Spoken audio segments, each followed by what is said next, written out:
Goddag, mit navn er Erik Andersen, og jeg vil i denne her video gerne lige vise dig, hvordan du bestiller din gratis klubtrøje, hvis du er medlem af Hørsholm-Rungsted Løbeklub. Du starter med at gå ind på det link, der er sendt til dig, eller du går ind på SportsMe's direkte hjemmeside. Og det gør du ved at skrive SportsMe her.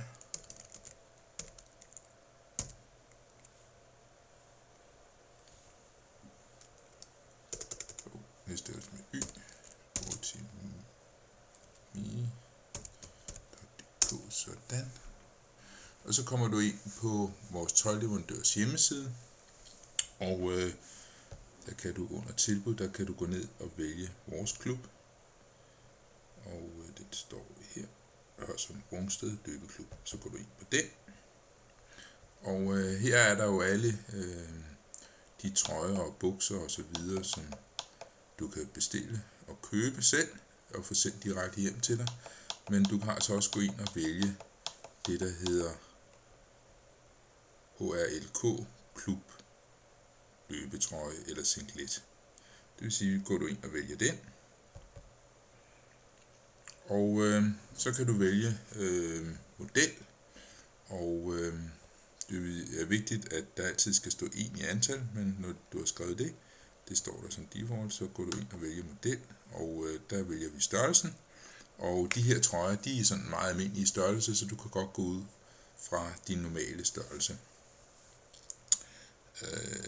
Jeg tror, jeg tager en large, og under model, der skal man holde tungen i munden, fordi man kan vælge en t-shirt dame, det vil sige med ærmer, eller en singlet dame uden ærmer, eller en løbe t-shirt med ærmer til herrer, eller en singlet herre uden ærmer. Jeg vælger løbe t-shirt herre med ærmer. Og når man har valgt sin størrelse og hvad for en model man gerne vil have, så vælger man altså køb herop. Så skriver den varen er lagt i kurven, og vi kan gå til kassen. Man skal ikke blive forvirret af, at der står fragt 35 kroner heroppe. Det forsvinder senere hen. Og nu kan vi så se, at vi har, hvad for en vi har valgt. Vi har valgt en løbetrøje. Et antal her, og det er det her. Og så vælger vi betal nu.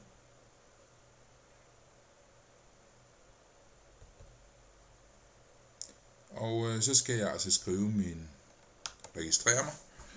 Hvis man allerede har købt før, så kan man bruge bare login og herunder login siden.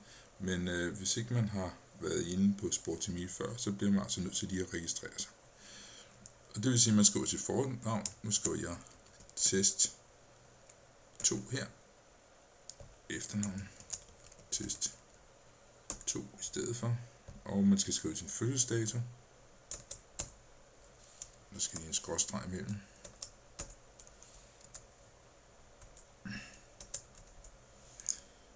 Og så skal man skrive sin e-mailadresse.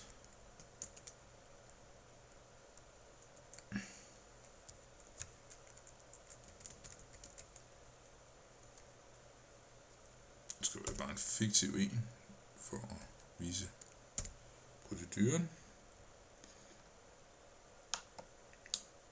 Og hernede, der skal man så skrive sin leveringsadresse. Under firmanavn, der kan man lige skrive HRLK. Det er til klubben her.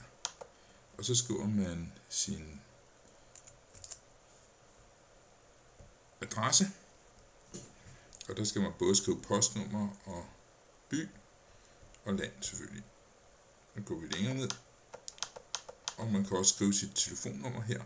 Eller skal skrive sit telefonnummer. Alle de felter markeret med rød stjerne, der skal man skrive det. Og kan man vælge at tilmelde sig nyhedsbrev, det behøver man ikke. Og man kan også trykke her, hvis man ønsker at oprette en konto, det behøver man så heller ikke. Og så skal man trykke her, hvis leveringsadressen skal være en anden, men det behøver vi ikke. Så vi fortsætter.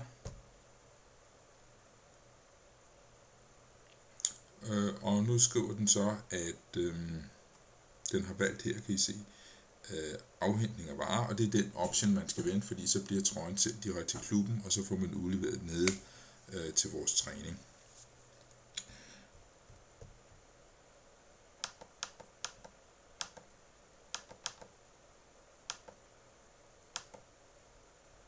Og så fortsætter vi til betaling. Sådan. Og der er det jo vigtigt, at vi vælger bankoverførsel. Man må ikke vælge dankort, men man skal vælge bankoverførsel.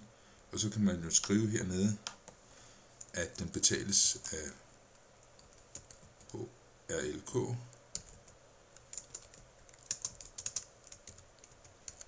Det behøver man ikke at skrive, men det kan man jo godt lige tilføje. Og man behøver ikke at skrive noget til rabatkode. Og så fortsætter vi her. Så står der så, at hvad vi har bestilt, en størrelse L, og det er en løbe herre t-shirt, og der kan I se, at der er hverken fragt eller noget som helst på nu, så nu står der 0 kroner.